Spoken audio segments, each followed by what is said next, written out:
با صدای وحید مرادی، کاری از مهدی عبدی.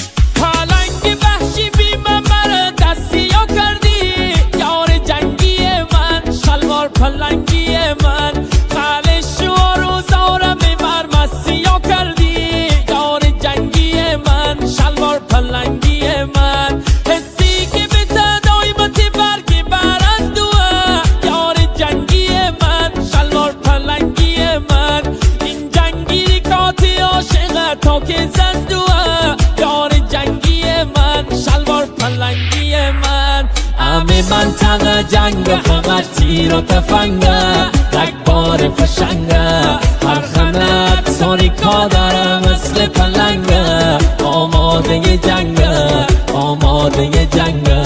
همه منطقه جنگ همش تیر و تفنگه، رگبار فشنگه، هر خنت تاریکا داره مثل پلنگه، آماده جنگه، آماده جنگه.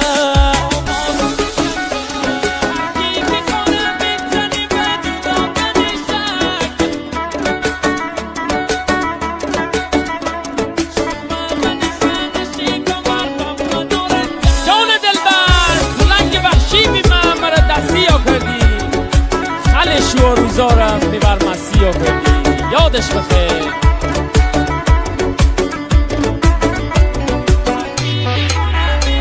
هر کی که کنه بزنی به جدا کنشک، یار جنگی من، شلوار پلنگی من، شومه من خانش کمر و من آرنجک، یار جنگی من، شلوار پلنگی من.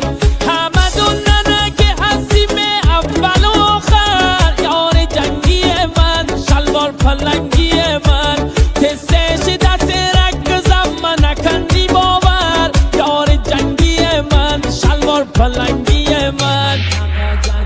همه منطقه جنگ همش تیر و تفنگه، رگبار فشنگه، هر خنت تاریکا داره مثل پلنگه، آماده جنگه، آماده جنگه. همه منطقه جنگ همش تیر و تفنگه، رگباری فشنگه، هر خنت تاریکا داره مثل پلنگه، آماده جنگه، آماده جنگه.